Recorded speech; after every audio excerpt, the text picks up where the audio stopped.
some black folks, not your traditional American black folks. Nope. These are some black folks from third world country like circumstances that are living in pockets in Detroit. And I'm sure there's some in my town. There's probably some in your town. And they are being targeted. They're being targeted as Donald Trump referred to them as being lazy. I think he said they're shiftless. And they're always whining. They're always begging and whining, whatever that's supposed to mean. So yeah, I was gonna play a clip of um, Ronald Stump dogging out the Sedinian people, but it's just not worth it. I think at this point we pretty much know what to expect from this um, administration. They're gonna, pretty much wash, rinse, and repeat everything. Um, if it's a lie, they didn't mean it, or they didn't lie. It's the administration of a big orange-headed, red-headed stepchild of an angry man going into a pursuit of revenge, and um, it's the best presidency that money could buy. So he can buy politicians, he can buy your votes, he can buy um, pretty much anything and anybody. He bought Elon Musk's time, didn't he? And then when he got done, he booted him on out the White House. So it's the revenge presidency, ladies and gentlemen. So don't be surprised about um, immigration crackdowns when they're targeted, you know, uh, at you, when they're targeted at people that look like me. So that's just what's going on right now in the administration. So we just have to make sure that, as good citizens of the United States, that we protect the people in our communities that have not broken laws. Did you know that 75,000 people have been arrested by ICE since the beginning of these immigration crackdown enforcements? And guess what? 90% of those people had their freedom papers. They were citizens, but they were brown, so they had to go down. And that's the Ronald Stump way. So, um, but yeah, man, keep your eyes open in your neighborhood. Hey, do what a lot of folks were doing that I seen. I seen some folks hitting the horn when they saw immigration coming. You can catch, some of those highlights on the news. I saw folks making signals. Folks are carrying whistles. So when you see them come, blow the whistle, run. You know what I'm saying? So yeah, hey, I'm gonna do everything possible to be in the side of right. Okay, so and that's what you should do, because all of this is gonna be over soon, and we're gonna look back on this time frame and think, my God, what in the hell was we going through? You know what I'm saying? So, man, Ronald Stump. Moving on. Did you guys see that 50 Cent released uh the new Diddy documentary? I think it's called The Reckoning. The Reckoning. Usually at this point I would run a clip, but you cannot run clips of uh Netflix material. It is a very, very highly guarded copywritten video material with Netflix.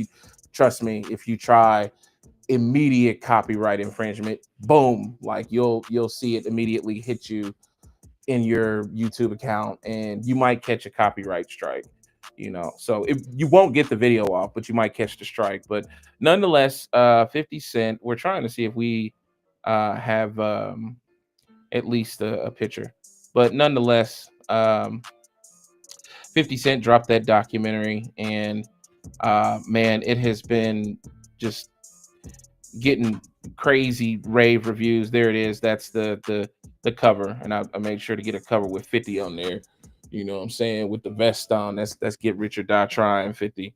Um, but yeah, man, I watched it. I've watched it twice at this point. I watched it with a videographer, with my videographer and best friend Mike Culver, and it's an amazing documentary. It's very informative. I'm not gonna give you my opinion on sides or facts.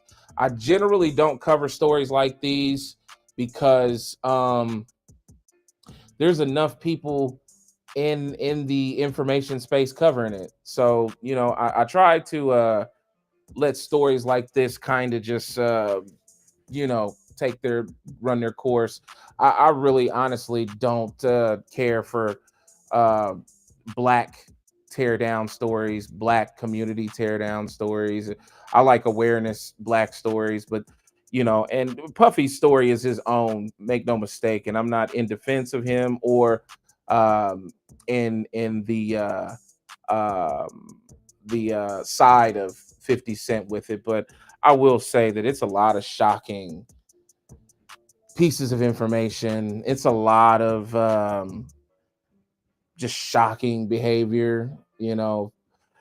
Puffy is in there videotaping himself for a nice stretch, and I would have to say that he absolutely uh, told on himself in a number of different ways. I wouldn't be surprised if charges were brought anew while he's serving his 50-month sentence. So, you know, um, but yeah, I would say watch it for sure so that you can, get the entire dynamics. 50 has added footage in here that none of us has seen before. There's footage in here of the night Biggie Smalls is shot. Now they've played pieces of it in different places and across different time periods, but you get to see like a full on run of Biggie getting to the car and then pulling down to the corner and then bam bam bam getting shot. You get to see the camera like follow that. So, and I felt like that was crazy. That was the first time I had seen that long run footage and seen that play out like that in real time. You get to see you get to see the moment of Biggie being unalived, and it's so unfortunate. um but yes, I will say watch it. I will say educate yourself as an artist on the music business. It comes back to you, artist. There's a guy in there, Little Rod. I'm sure people have probably heard about him because he's been all over the news. But he's a great example to take a look at as being an up and coming artist and having to deal with being manipulated inside of the system of Bad Boy and dealing with Puffy Combs. So it's a tough documentary, but very very interesting. And as an artist, add it to your repertoire. Make sure that you watch it because you need to be aware.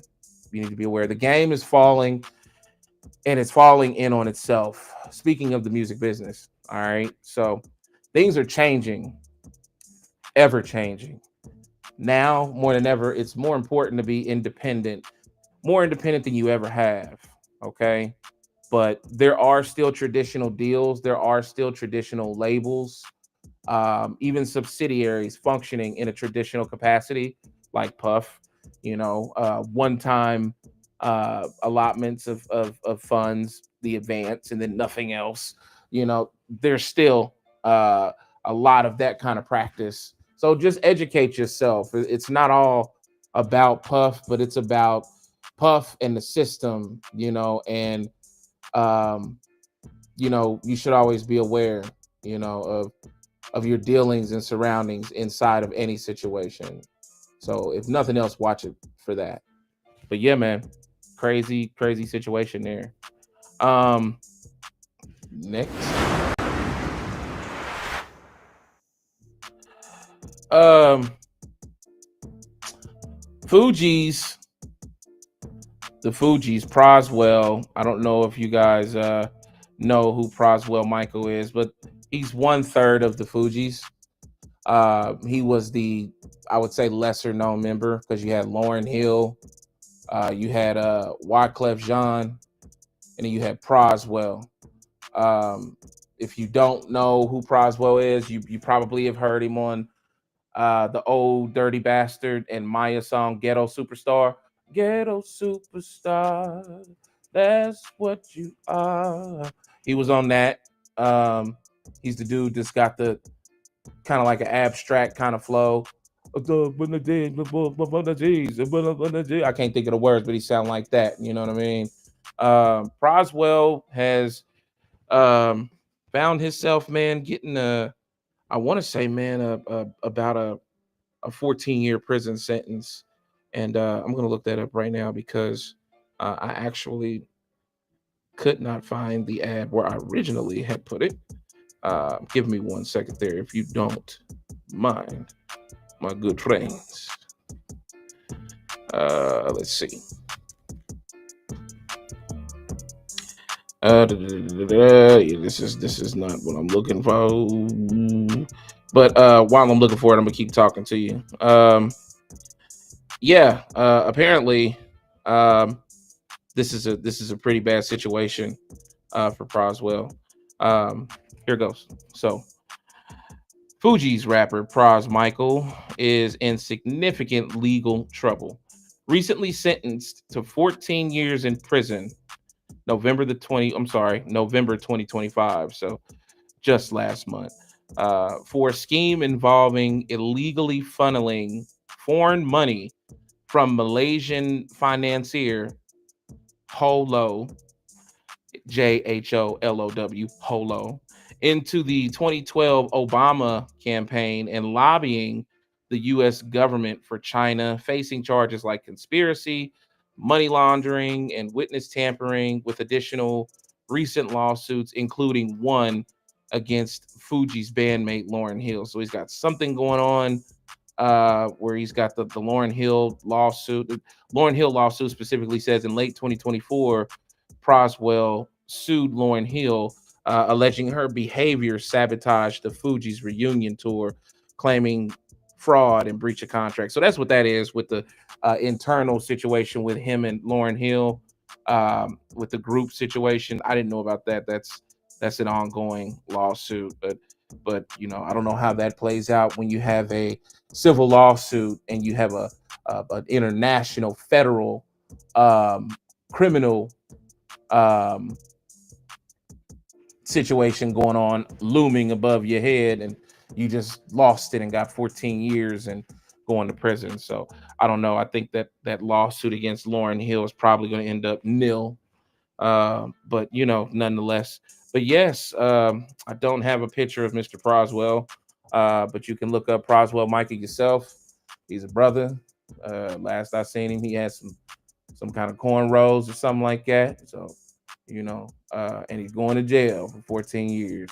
I hate that though, man. Proswell was one of the quiet and most busy members of the Fugees. This guy's been in films. He's done movies. Um, Man, with a few folks, I've seen him do at least about 3 movies. I think he got one with Ja Rule. As a matter of fact, they got a movie together about some dudes trying to come up in the rap game, and it was a decent little movie. But I hate to see that. I don't know what all the ramifications is him doing what he was doing for the Obama administration or lobbying for the Obama campaign. But nonetheless, man, 14 years. That's tough, dude. So, boy. But yes, Proswell Michael, man. Good luck, brother. God bless. Oh, yes, sir. We knocking him down. We knocking him down. Um, Man, this I gotta stop the music for this one. This is a sad one, dude. Now, if you are a Mortal Kombat lover, okay, I've been playing Mortal Kombat for years, and I love Mortal Kombat to death. Man, we lost Shang Tsung, man.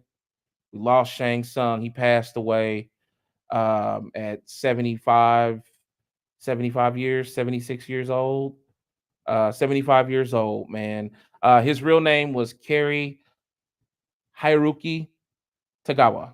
So Hayaruki Tagawa. Kerry is his first name, hyphen that. Kerry Hayaruki Tagawa. I just wanted to get that out. But yeah, man, you know him from, man, a lot of dope movies, man. This dude not only, was like the cornerstone of Mortal Kombat, but man, he's done some great stuff. Um, let's see what happened to him because I'm not quite sure of how he passed.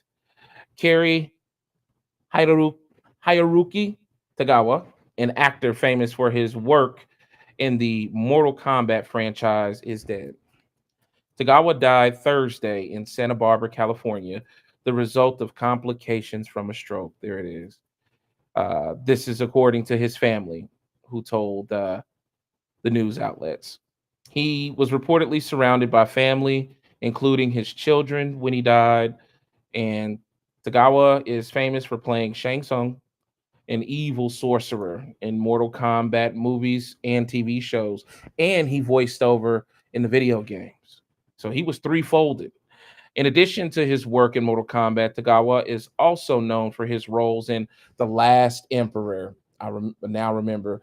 The Last Emperor is the true story of, I believe he was the last emperor of China, and he was a little boy. If you've ever seen it, it's like a almost 3 hour long movie. Great movie, pretty accurate historically. I remember looking up that movie years ago, and I think he was like a servant, if I'm not mistaken, a loyal and faithful servant. Um, but yep, and he also stars in Memoirs of a Geisha and The Man in the High Castle. Tagawa was a martial arts trained kendo teacher. He was born in Japan, but moved to Fort Bragg, North Carolina, when he was 5 years old. And in a 2010 interview, he recalled being Japanese in the southern North Carolinas in the 1950s. That's crazy. Saying that it was pretty rough when he was out there. This is 1950s North Carolina. And our guy, Shang Tsung, was out there as a kid growing up in some of the most racist times in America, in one of the most racist states in the Union. That's crazy. I had no idea about that. Among his nearly 150 acting credits, also Big Trouble in Little China, the movie, the Tekken, the movie, not the game, Tekken, the movie, Pearl Harbor, Planet of the Apes, Electra, Snow Falling on Cedars, 47 Ronin, and License to Kill. He even made a James Bond flick, dude.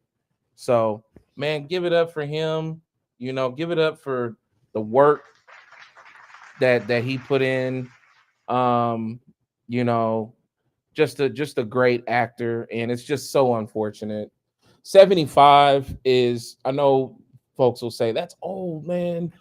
It can be, but when I look at Asian culture, it's like the threshold of old. It's like, we just starting to get old.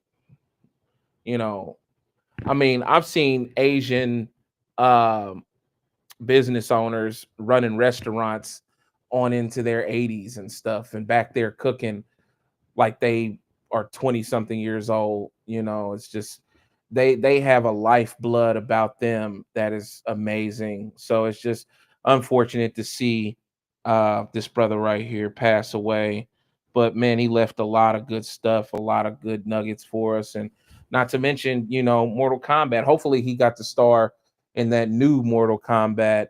That's the sequel to that first redone Mortal Kombat, the new franchise that just got done probably about 2 or 3 years ago. I know there's a part 2 on the way, but hopefully he got to star in that. But God bless you, man. Yeah, man, Mr. Tagawa. All right. Moving right along, you guys. Crossfaded, crossfaded, crossfaded, crossfaded, crossfaded, crossfaded, crossfaded, crossfaded, Cross-faded, mad they never made it. Mad so now they hating, they bad for how they played it. I'm just trying to make it, trying to hold my placement. Thanking God for the graces, watching for changing faces. Cross-faded. All right. I just want to hear that, man, and I ain't got the song. So I just said, man, if I could just play like 10 seconds and then roll into that's me messing with stuff, man.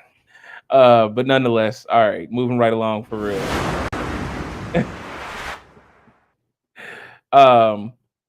So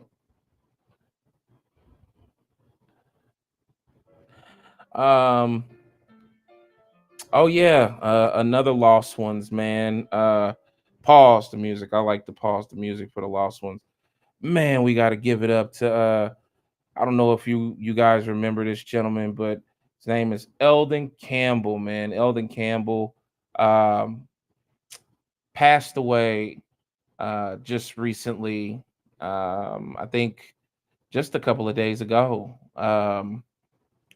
He passes away at, I want to say he's just 57. I think he's 57 years old. And you know what? You got to be like a real, like basketball, playing motherfucker, or basketball watching motherfucker, you know what I'm saying? To really know who Eldon Campbell was. Eldon Campbell um, was, I believe he comes from um, Charlotte Hornets. No, no, no.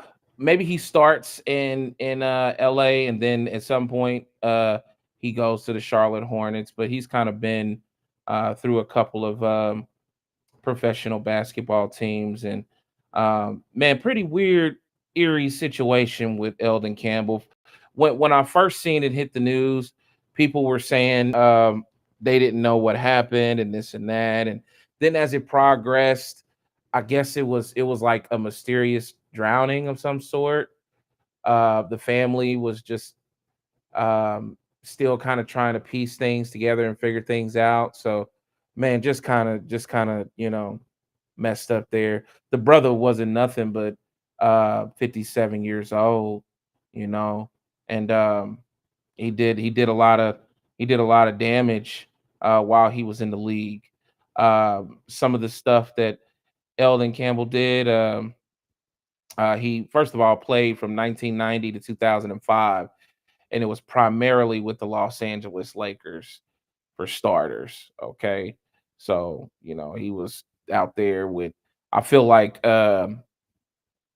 his squad was probably uh, Vladi Divac and he was around that time frame. Vladi Divac and Nick Van Exel and around that time frame when the roster was, pre-Kobe. So, but yeah, man, they're still trying to figure that out and figure out what exactly happened and how this brother drowned like that because it looks kind of mysterious. So, prayers up to the Campbell family, and hopefully they figure that out, man, and get that situated with the cause of death so they can all move on and um, have a little peace, man. So uh, God bless Eldon Campbell. Thank you, brother, for hooping like you did. He wasn't no slouch center. He was a banger. He was out there giving it to boys. So, and I remember him. I remember watching him as a youngster. So he was a good center, man. He's got some accolades under him. I just don't have them right now at the ready, and I don't want to dig for him at this time. But yeah, man, God bless that brother, and God bless the family, the Campbell family. So, um, but yeah, man, moving right along, you guys. Um, dude, I got a story for you that's pretty jacked up. um, it baffles me honestly. This story that I'm getting ready to tell you. So, what if I told you? What if I told you that only poor people, eat Campbell's soup? Only po people. Only po people eat chicken and noodle soup, cream of mushroom, cream of chicken. Only po folks. What if I told you that? Well, guess what? I'm not going to tell you that, but guess who is going to tell you that? One of the executives at Campbell's is going to tell you that himself.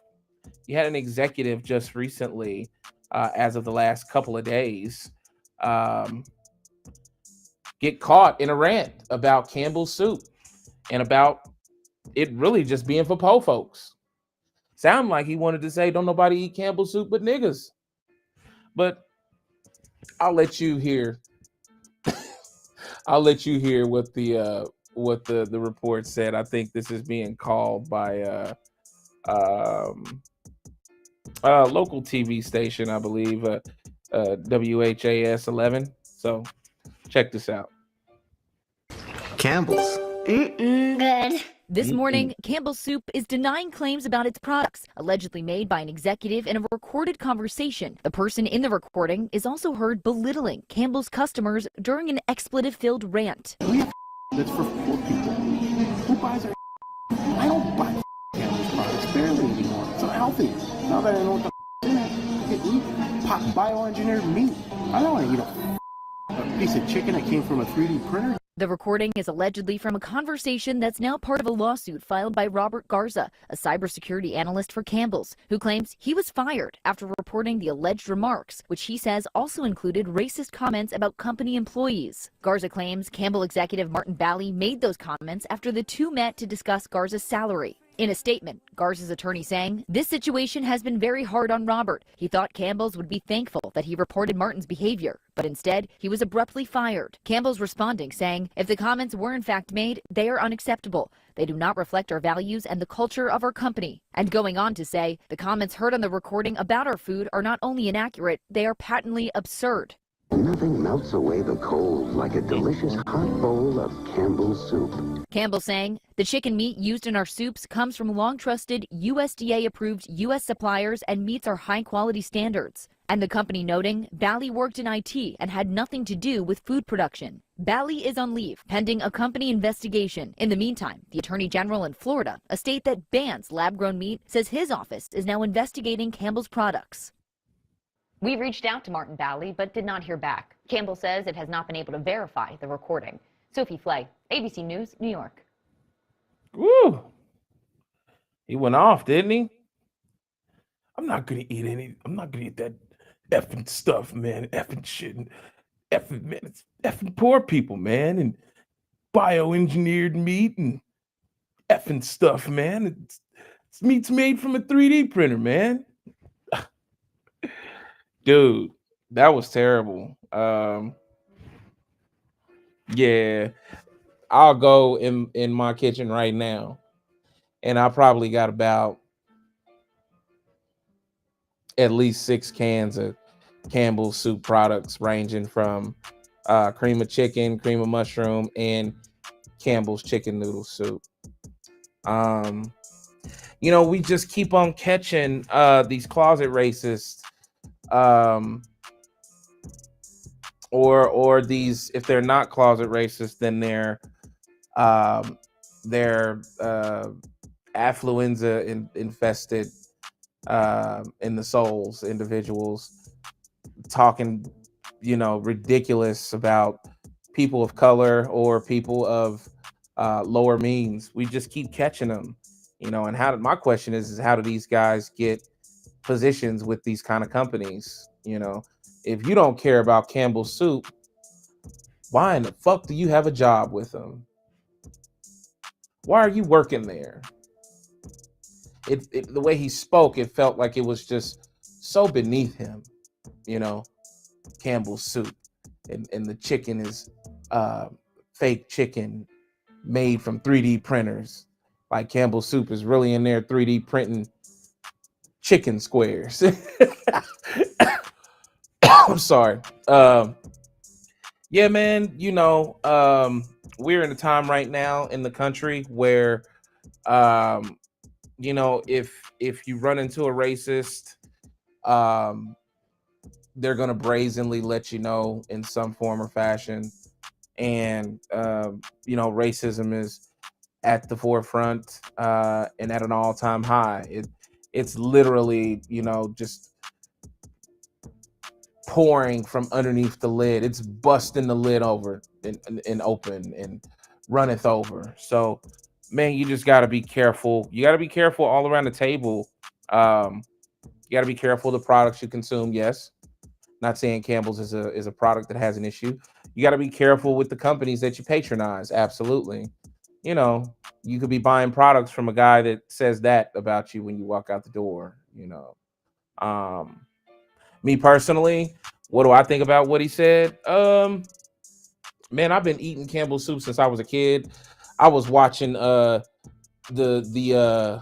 Joe Budden podcast, and they were on there talking about this issue, and I heard like them go around the room, and they were asking each other, "Have you eaten Campbell's soup? Do you think of this?" And guys was like, "Man, they ain't had none in years." And man, that Joe Budden podcast. Sometimes, man, I think some of them dudes be half scared to talk and to say, really how they feeling and how they looking at things in the first place. I kind of got that sense, back with the Roy and Maul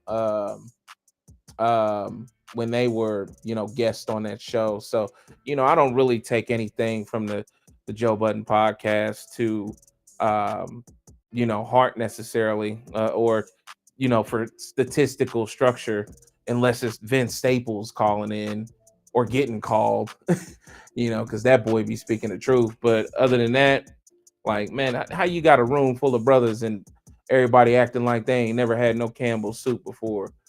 I was just like, man, that shit is strange. Like, listen, my family come from the east side of Indianapolis, Indiana, and specifically, my family, my immediate family, comes right off of Post Road. Campbell's soup was a go-to for me as a latchkey kid.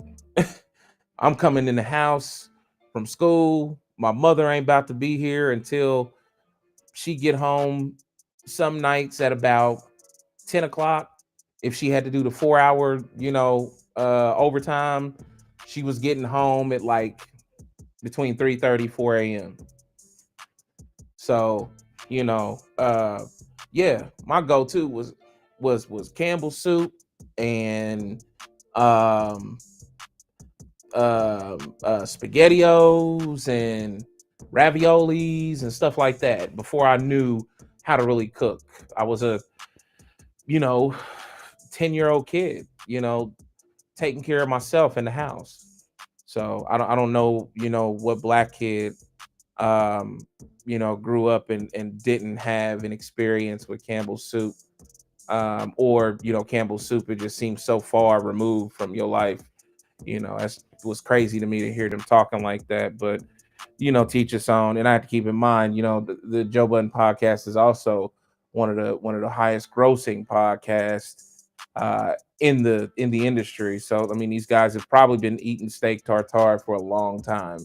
Now that I understand, I understand being removed under those circumstances. But yeah, if you was a brother, man, and you grew up a brother, yeah, you had some Campbell's soup. I don't give a damn what you say. So, but unfortunately, that statement was made by a goofball, and hopefully, they correct it. Hopefully, they do something about that and get him out of there. And they're definitely going to have to do some cleanup. So, as for me, yeah, I'm gonna keep rocking the Campbell's soup. I need the cream of mushroom for my cream of mushroom chicken. I need the cream of mushroom for my new dish that I just learned um, from my lady. God bless her with that, with the green bean casserole. So yeah, that's how I'm rolling, big baby. You know what I'm saying? But do with as you please and just watch yourself. Make sure that you do your research so you know what's what. All right. All right. Well, hey, give me a second. Pause. Your boy will be right back with you here in a quick New York minute. All right.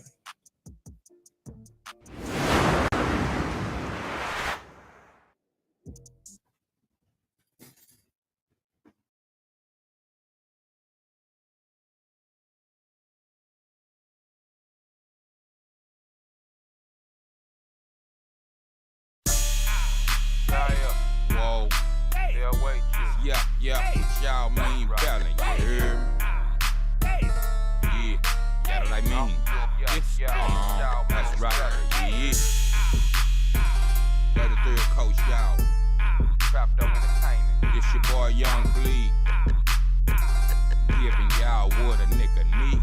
Already, that's right. I'm doing 10 speed. Like that monster, every time I got that dumper, indeed. I come to conquer, then leave. Y'all know my hunger, like the lumber. Really bunker, that chocolate shit, I come from under. In the summertime, yeah, the gun, now black as out space, yeah, it make you wonder.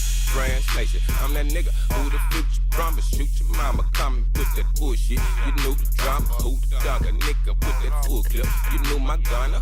Rest in peace to God, nigga. I'm here to the Hummer, world famous. C-bomb, that G-block with T-bomb.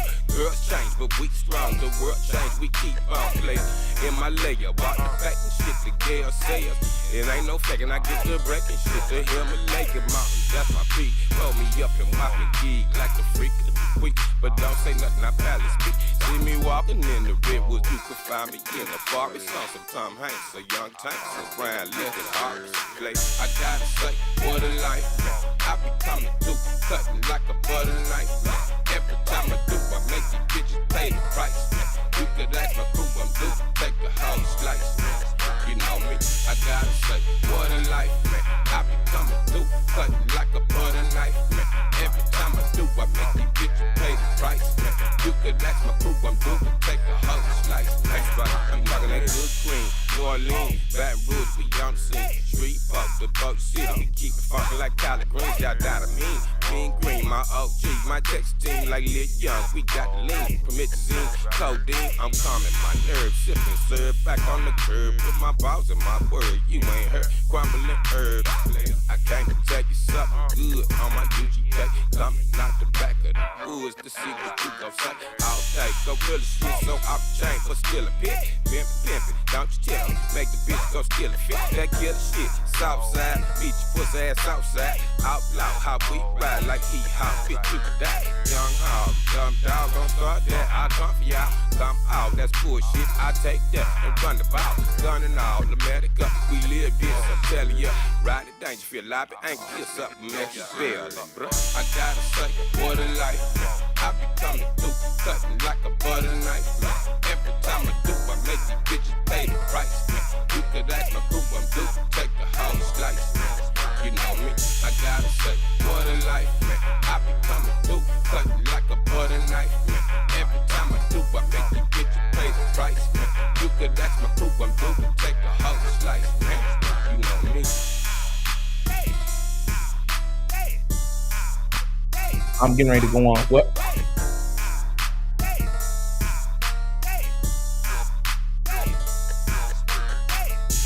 Yada, yada, yada, I mean. Give it up one time for my name. I don't know who it is. Drop a palm to that boy. What a life. What a life. What a life. Old slice. Yada, I mean. Yeah. One time for the boy Bleed, man. Yeah, man. Yeah. That's the guy. 2 times for the boy Bleed. You know what I'm saying? Man, I gotta make a stop over to the commentation. You know what I'm saying? Gotta give a big old shout out to the boy coming out of Denver. You know what I'm saying? I know it's cold out there, but that boy's still hot like fire. CWK, aka Slice. Slice said a lot. Yeah, I've seen it. I'm watching. All right, I'm gonna go to your latest Slice and catch up with the other stuff. Did you see about DJ Quick's son getting locked up for murder? And looking at 40 years in prison. No, I did not. Damn. Damn. I hate to hear that, man. And yes, I did see what Russ said about Rock Nation distribution. A lot of people have been talking about Rock Nation distribution. I actually covered uh, Rock Nation's distribution when they broke that story. It was about like a week or 2 weeks ago. A lot of folks were talking about it and talking about the positives and negatives. But yeah, damn, man, I hate to hear that about DJ Quick, man. Damn. I'm gonna do some more research into that Slice, and man, Hate to hear that, boy. Yeah. Yeah, yada I mean, you gotta say what a life, good a knife. Slice, tell mom and dad I said what's up too, man. I'm definitely need to catch up with them. I'm used to catching up with them for the holidays, man, for sure. Love y'all to death, man. Absolutely. Um, and yeah, man. Well, let's bust it.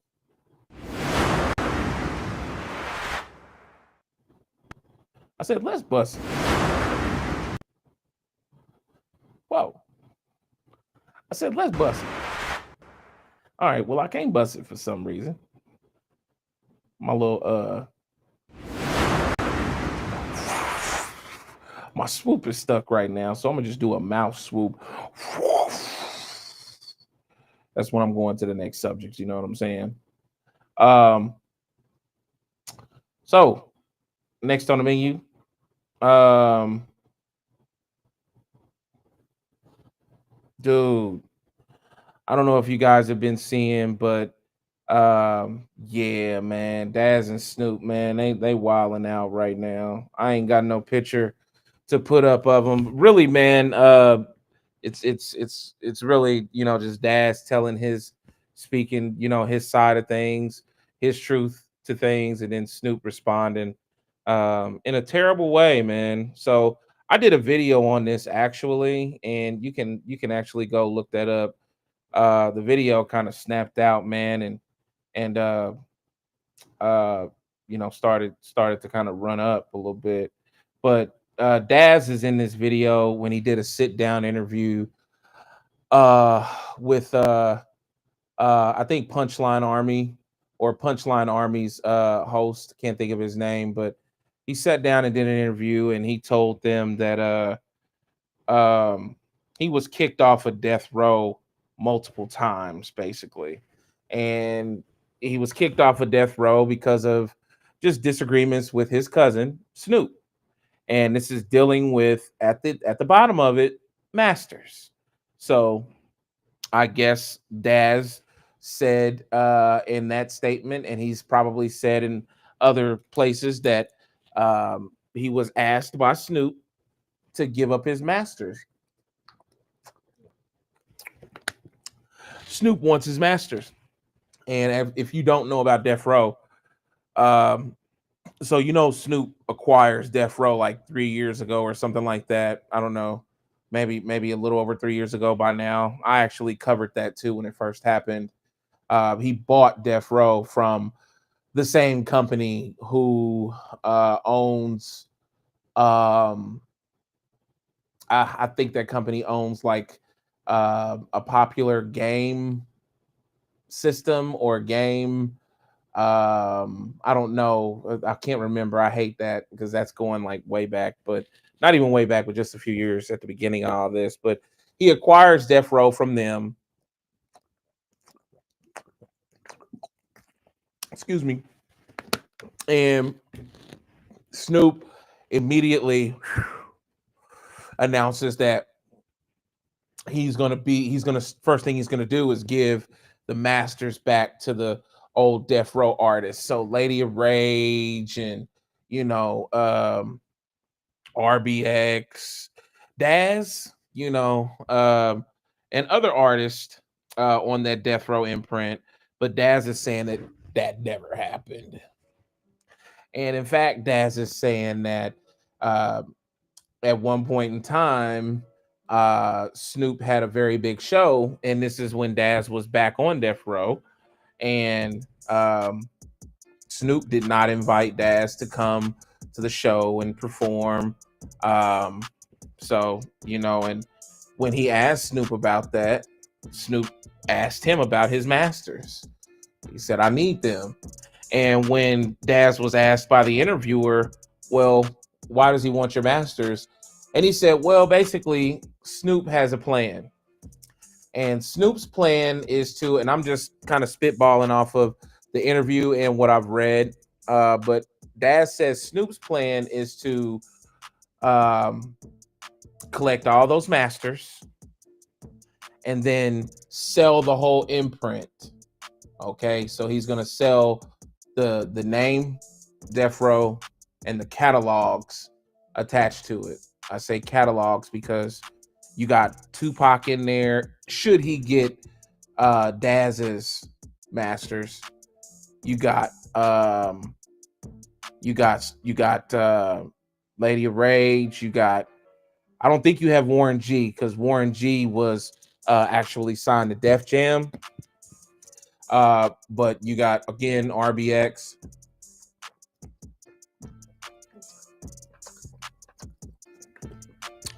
Boy, who else was on? It was a gang of dudes. Whoever was on Death Row, with the exception of Daz, Corrupt. You got a gang of dudes on there where they masters is still on there. I'm thirsty, man. I'm sorry. But Snoop, Suge gaffled a lot of dudes masters, man. Like, he was gaffling dudes masters, but they were saying at that time, like, Suge was giving money to the artists. He was giving them, like Tupac. I think he pays Tupac one time in a convertible Rolls Royce or something like that. So he was paying dudes with assets and, you know, giving dudes cash sometimes. And then I remember seeing an interview with one executive that was up there at the Death Row office, the first Death Row office, because there's two. The second office is when Death Row goes into the decline, but the first office they shared with another record label that was called Solar Music. Solar Music was a 1970s record label that had a lot of disco stuff and a whole lot of just stuff from bands at that time. Matter of fact, I think Howard Hewitt is on Solar with his group with Jody Watley, whatever their group's name is. I can't think of that name, but a lot of classic groups were on that label, and that label was in the building with Death Row. And when Death Row leaves that building, it kind of goes into this decline because they're off by themselves in this other, you know, building, and the entire energy changes. You got Crips and Bloods hanging around in the building now, and they got dog fights up there in the offices, and niggas done shot holes into the wall. It's crazy, man. Like, I've just taken in so much about Death Row throughout those years. It's just crazy. But so you got all those guys masters on there, and Snoop now has those masters, but I guarantee you that Daz has the most important and expensive and lucrative is the word, masters of them all. Daz's catalog consists of the majority of Tupac songs. Daz done Ambitions as a Rider. Daz done shoot, man. The Jodeci and Tupac. If you really wanna fuck with me, I'm ready. Daz did man, he did so much of Tupac's stuff. Like, some of Tupac's biggest joints Daz done. There's even an interview where Tupac like snaps out on Dre, and he's a dope producer, but he ain't did nothing in years. He didn't do any of the production on my album. Daz did that. So there's an interview. You have to go back and find that interview, and that's out of Tupac's mouth. So, but I don't know what's going on. You know, nobody knows, because this is in between the black and whites. But I really don't care for what Snoop said. I don't have the video like readily available for you, but I do believe that I do have the clip of Snoop's response. So let's see if we can pull it up so you can hear it. I see you ain't got shit to do but hate on me, huh? In a minute, I'm gonna fuck you up, cuz, on some real shit. Not physically, but business-wise. Cause you broke as a motherfucker right now, so I'm gonna fuck you up in a minute, cuz. Leave me alone. Leave me the fuck alone. Leave me alone, cuz. I'm gonna fuck you up. Leave me alone. There's a dude in the background too, by the way. That's like, I know you ain't gonna put that on the internet. I don't know if you heard that, but just go back and watch the clip, and there's like a dude back there that's like, "Come on, man! Like, you gonna put that on the internet, man? Like, I know you ain't gonna do that, right?" Yes, he did on the internet. Again, who knows what's between the black and whites? But I will say that Snoop's response was unfortunate. We look at Snoop today, as an iconoclast of a rap artist, and he's held highly regarded, across the entertainment spectrum. Whether he's doing deals with Corona or Martha Stewart, look at the spectrum of that. Corona and Martha Stewart, like, and in between us, the black folks, he's everywhere. You can't get away from Snoop. To return that kind of comment to who's your family, a man who's your family, man, I think that was pretty distasteful. Again, I don't know of the details, but it just was distasteful, man. And it's always sad to see some brothers, in that kind of predicament, especially when they are related, when they're really family. So I hope that they can figure that out. I hope that they can get that understood. um yeah, it's just unfortunate. And then it was kind of really distasteful, Snoop's response. So I'll tell you what, though, when it comes to Daz, shoot, Dash just got through building himself, I believe he said, a $500,000 property, and it was a gorgeous house. I got to see the clip of it. It's the black house, he calls it. It's all black house, and it sits on some acres. I can't remember how many, but it was some acres. And to me, looks like Daz is doing all right. Looks like he's doing pretty damn good. So I don't think he has to be a mega millionaire, to to qualify for doing great. That's all off of his music, off of his royalties. This man cashes royalty checks semi-annually and quarterly off of Tupac songs that we all still listen to. So yeah, I just think that's another level to um, get on live, internet feeds, and talk to your cousin that way. I got a cousin that kind of, well, he was a cousin. I found out later that he really wasn't blood, but I got a cousin that kind of would move, or I keep making that mistake. He's not a cousin, but like an elastic cousin. We'll call him like a dummy cousin, um, that kind of move in that kind of temperament and in that kind of sentimentality. And yeah, he can go to hell as far as I'm concerned. And Snoop, if that's your blood cousin, you need to do better than that, because I mean, Daz will tell you to go to hell too, and he can keep his masters. He can keep his Tupac masters in his pocket, So you never know what's going on behind the scenes, and I get that and respect that, but don't get messy. You know what I'm saying? And Snoop's response was kind of messy, and it was disappointing. Then again, when I think about Snoop, he's done quite a few disappointing things, hasn't he, in the last year or two? The inauguration party for Ronald Stump. I don't know what he was thinking about that. What other goofy stuff did he do? He did something else goofy that he had to come out and apologize for. It was something dealing with black neighborhoods or black urban something. I can't think of what it was, but yeah, it was just like one goofy thing after another. Oh yeah, the one goofy thing with Kendrick Lamar when he, in the heat of the battle with Kendrick Lamar and Drake, and Kendrick Lamar is a Dr. Dre, Aftermath affiliate, and basically Aftermath artist, but he stands alone as whatever his label, what's it, Top Dog Entertainment.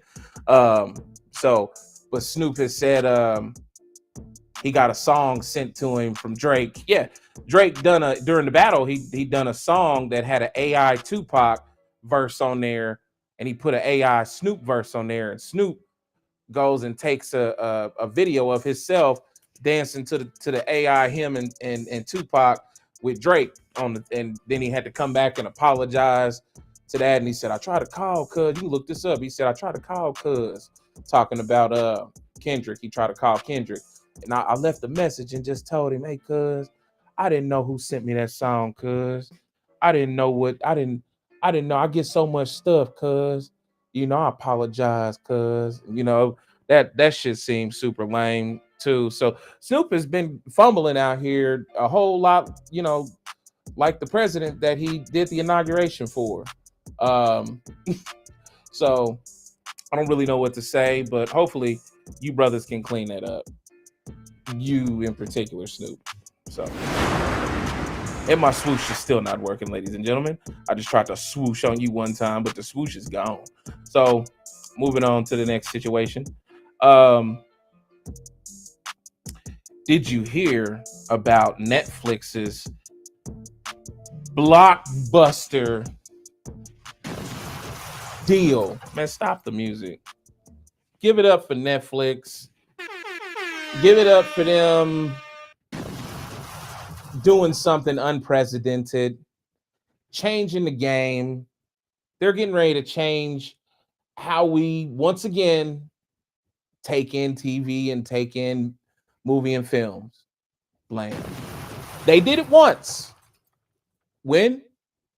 Well, do you remember going to Walgreens or CVS and it used to be a big old 6'5" red box sitting out there that you could rent movies for $1 from, and you had to bring them back the next day? They gone now. Because of who? Netflix. Blockbusters, they gone too. Because of who?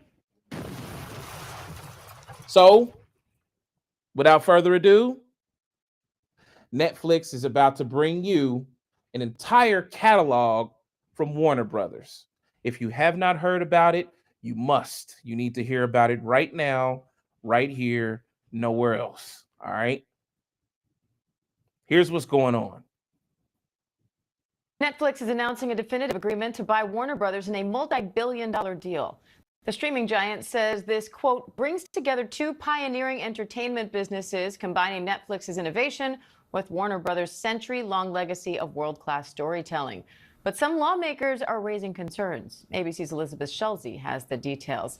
Hi, Elizabeth. So what's the latest on this deal? Hi, Diane. This is a mega deal. Netflix paying $72 billion to buy Warner Brothers, really combining that legacy Hollywood studio with the pioneer of online streaming. What does this mean in theory? If you were to go on the Netflix app, if this deal goes through, you would be able to find HBO franchises, so The Sopranos, Game of Thrones, combined with Warner Brothers libraries. Think of Harry Potter, a lot of those huge screen names that you would then kind of find in one place, in addition to Netflix, which already has 300 million global subscribers. So this is a massive deal when you think about combining this into a huge force in the streaming industry.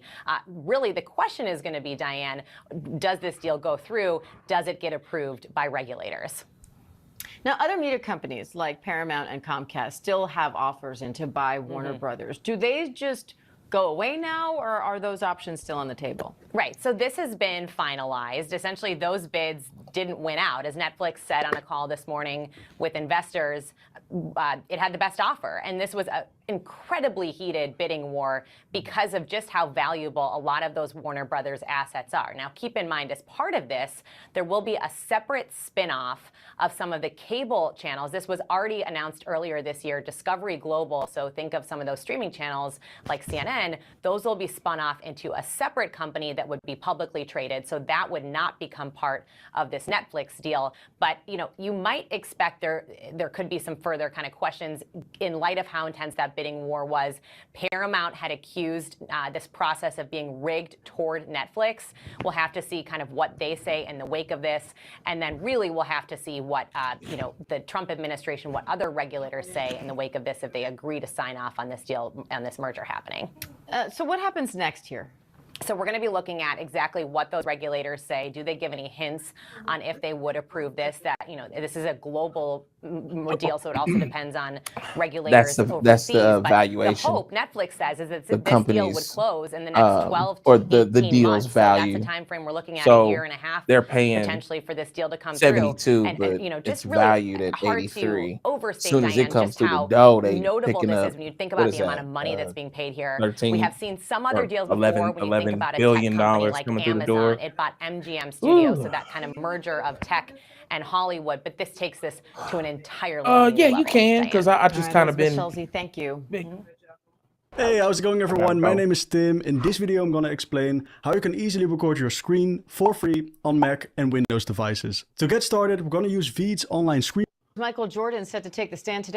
Ooh, sorry about that, you guys. Got a little tangled up. Okay, so yeah, that's big business, ain't it?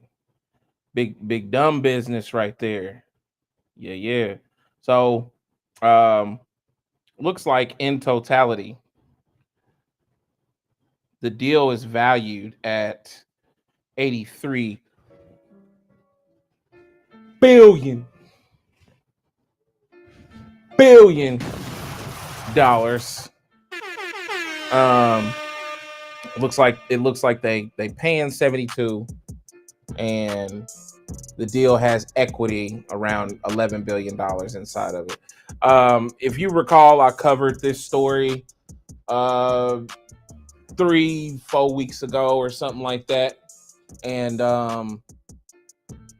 at the time the bidders were I wish I had that video at my reach, but it was a guy who was like a international media mogul. Can't remember his name, but he was from across the pond somewhere, and his offer was too low. And then there was a major media company here on American soil that you do know, I just can't think of his name, and their offer was too low. So looks like Netflix swung in and swooped down and cut the legs from underneath everybody. So shout out to them. I'm looking forward to just HBO stuff being on Netflix. Man, because when it comes to Potter, you got to go to HBO Max right now to watch Potter, and HBO Max is cool. The platform's all right. I've gotten used to it. My lady keeps it, so I wasn't never gonna go get it on my own. But after getting to take it for a whirl, because she went and got it, I like it. It's cool. I like a lot of the HBO productions. So if you don't know a lot about this space, what happens with these places is like Netflix doesn't make their own films, but they do. And what I mean by that is they work with all kinds of production houses that bring them scripts and bring them films, and then Netflix takes those and trademarks it with their imprint. And I'm pretty sure that along with distribution, there's some kind of funding at play in there as well for the production too. But if you watch a lot of those films, you'll see that those production houses were different companies, not Netflix, producing them all, or not, excuse me, you got some little crazy pups. I got little pups in the back. Netflix doesn't do every leg or every hand of the production and the making of these products that we watch on their platform. Companies like A24, if you know who A24 is, that's been doing a lot of killer stuff lately. They did that new movie with Demi Moore. I forgot what it's called, Substance, or it's about her taking this injection that turns her into a 20-year-old and like gives her a chance to do her career again. Crazy movie, but A24 is one of the film houses. Bloomhouse, if you know about Bloomhouse, they're one of the film houses that have Netflix films. Netflix is from that spectrum all the way to comedians. Look what they did for Dave Chappelle. Like, they single-handedly revived Dave Chappelle's career. Dave Chappelle was gone for 10 years. He leaves the forefront. He leaves after the deal falls through with Comedy Central. It's like a $50 million deal, and he walks away. And that's when everybody was, Dave is crazy. Dave went to Africa. No, he didn't. But yeah, he comes back into the entertainment fold by way of Netflix comedy specials, and he goes on a run, and he does like 8 or 9 of them, and it brings him back to the forefront. Next thing you know, he's getting the Mark Twain Award, and he's getting literary awards. You know what I'm saying? Like, so Netflix is responsible for stuff like that. What they've done with Cat Williams, Cat Williams and his latest few specials. They are this big conglomerate film distribution platform that has an independent vibe and an independent kind of movement, and I like that. So keep your eyes open on them. Hey, you never know, they might turn around and do something for creators like us, kind of like how Tubi is doing, where there's a entire creator verse on there for folks that have shows like these, so they can bring themselves to wider, audiences. So, but yeah, man, shout out to them, man, on that. Super stupid excited about that. I love big business plays, and that's a big dog business play. So yeah, man. Yeah. Yes. Well, you got to kind of hear a piece of where I was about to go, so we just gonna go ahead and go there. But excuse me, my man Michael Jordan is in court. I don't know if you've heard about Michael Jordan, being in court and being asked to get on the stand, but yeah, man, your guy is out there on the stand, but it's not like you think. He's not out there on no, bullshit and, in trouble or something like that. He's trying to change the game once again, but this time the game inside of racing. So let's see what Michael Jordan has going on. Michael Jordan set to take the stand today in his antitrust lawsuit against NASCAR. The NBA legend co-owns NASCAR team 2311 with racing star Denny Hamlin. Now they and another team are claiming NASCAR acted as a monopoly, leaving some teams at a disadvantage. NASCAR denies any wrongdoing and insists its practices do not violate antitrust laws. ABC News legal contributor Brian Buckmeyer is here with more on that. So, Brian, you say this case could change the landscape of stock car racing. Why? So whenever you have an antitrust case, it's not just about the money, but it's an allegation of anti-competitive practices. And so when you have NASCAR, who has, in essence, I won't say a monopoly, but owns a lot of the stock car racing, the judge can say if they're found liable for antitrust practices to disband that. You're talking about the exclusivity clauses, the ownership of most of the racetracks on the Cup schedule, and the control and regulations. Imagine if NASCAR loses and the judge says, you know what, you got to sell some of these tracks in order to make it more competitive. It could change things. The teams suing say NASCAR is a monopoly. NASCAR denies that. What are the sticking points there? What's the threshold to determine that? I think the major threshold here would be anti-competitive practices, because for NASCAR, the marketplace that we're talking about, marketplace being a legal term, it's just stock car races. It's not all races, including Formula One. And so when you look at just that marketplace, we do know that NASCAR owns all of it, right? So that's one aspect. Now the question is whether or not their practices are anti-competitive, keeping other people out from being able to compete or participate in this franchise franchise-like model. What I mean by franchise-like model, think of the NBA. The NBA goes to Toronto and say, hey, you're allowed to have a basketball team, the Toronto Raptors. New York, you're allowed to have the Knicks. It's the organization allowing for certain players, groups, or cities to have a team. The question is NASCAR's practice anti-competitive? The team's attorney is Jeffrey Kessler, who won a first-of-its-kind case against the NCAA. That's why we have NIL deals now. What are you watching for from him as he tries to make history again here? One, I wish he made history a little sooner when I was in the NCAA, but that's besides the point. But what I'm looking for is how he's going to try to attack this antitrust and anti-competitive argument. We've seen him, as you pointed out, do it with the NCAA, and see not only how he's going to talk about the harm that happened to these two groups trying to sign into this charter agreement, but how he's going to say how NASCAR has to break up in order to not be anti-competitive anymore. That argument and that suggestion might carry weight with the judge or not, and I want to see how the judge assesses that and ultimately grants or denies that request. All right, Brian Buckmeyer, thank you. My pleasure. LucidLink knows every second counts, but how do seconds saved get ideas made? Bling, bling. So yeah, man. Mike shaking up stuff, ruffling feathers as usual. You know what I'm saying? I love Mike. He's always standing for change, evolution, greatness, you know. NASCAR has been a place that has had a lot wrong with it for quite some time. The Good Old Boys Network, you know.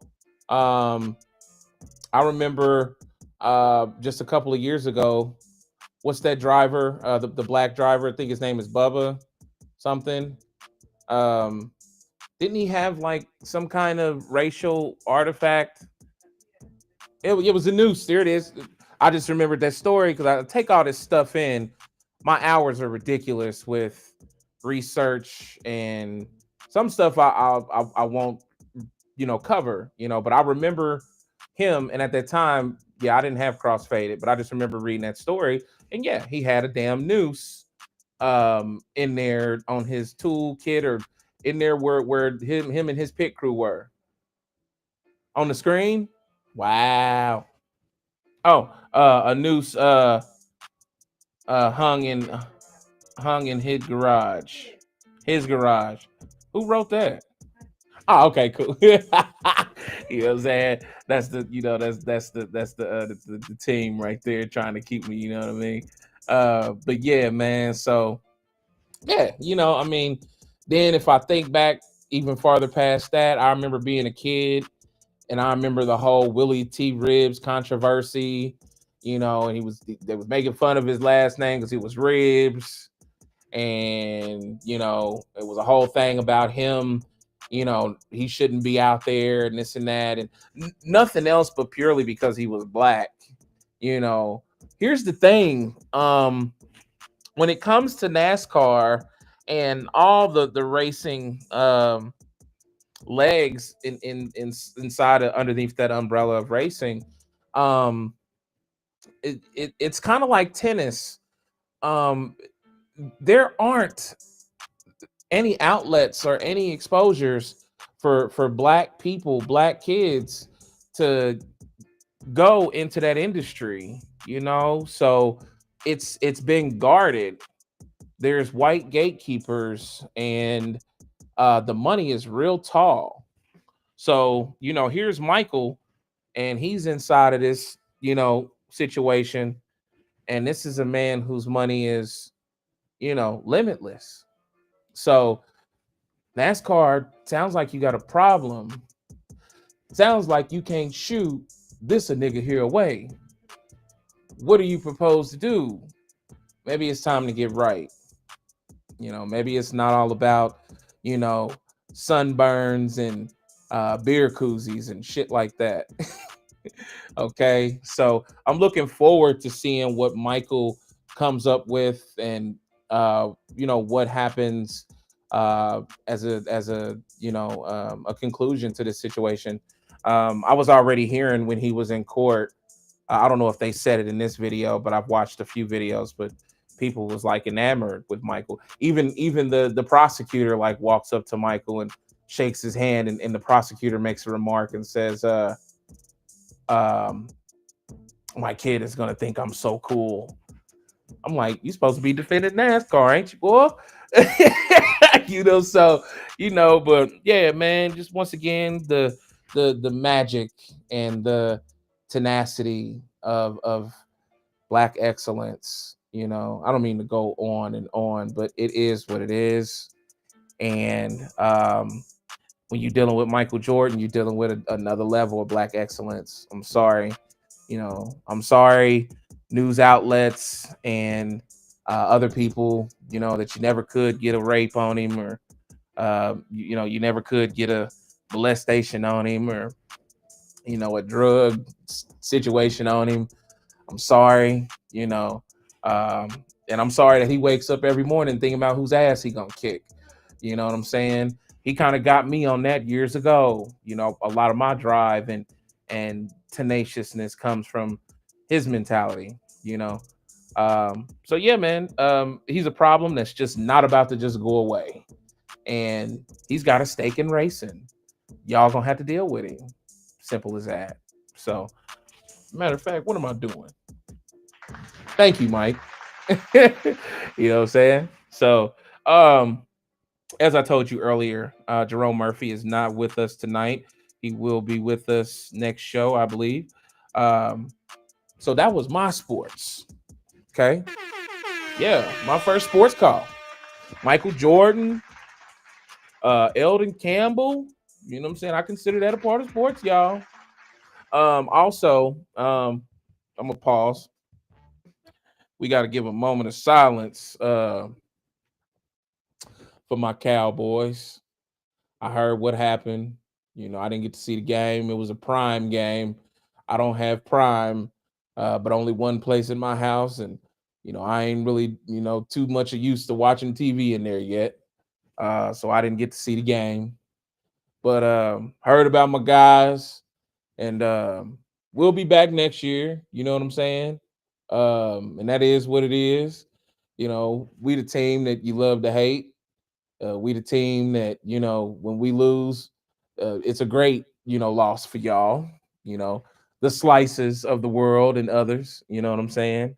But what can I say? I'm Cowboys for life. I'm riding with them. I ain't about to change because I ain't got no reason to. I'm not gonna bandwagon and hop nowhere else. I knew the Cowboys when I was a kid. I rode with them then, and I just came back to them, and I'm gonna stay with them. If you don't know about me, I ride till the wheels fall off. I was Chicago Bulls for 7, 8 seasons. You know what I'm saying? So I lived and died with them, and I'm gonna do the same with these guys right here. And I'm gonna learn this roster, and we're gonna come back and whoop y'all ass. Hopefully next year. If not, the year after that. So, but we gonna see. You know what I'm saying? But nonetheless, I'm riding with them. So now, that was my sports. You know what I'm saying? All right. You guys, thank y'all for tuning in, and thanks for watching. I kind of popped up because we missed that Thursday, and I just wanted to get all this late news out. What I've learned about journalism is if you delay, a lot of these stories, they lose their interest, and they die, and that's just the natural cycle of news. So I wanted to get this stuff out and make sure that everybody knew what was going on currently. And yeah, I'm gonna keep it pumping.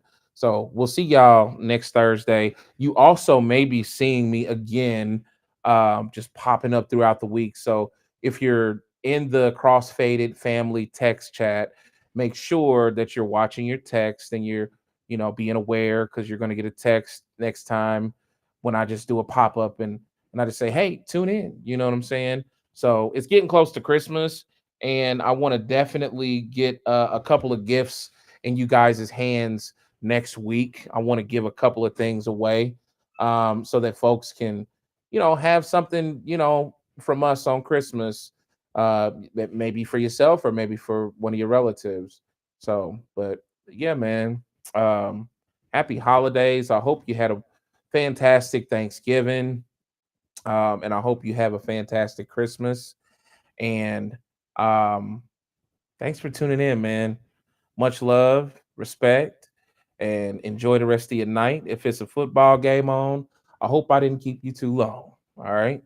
Thanks for tuning in. It's your boy. And this was CrossFaded. I'm out. Peace.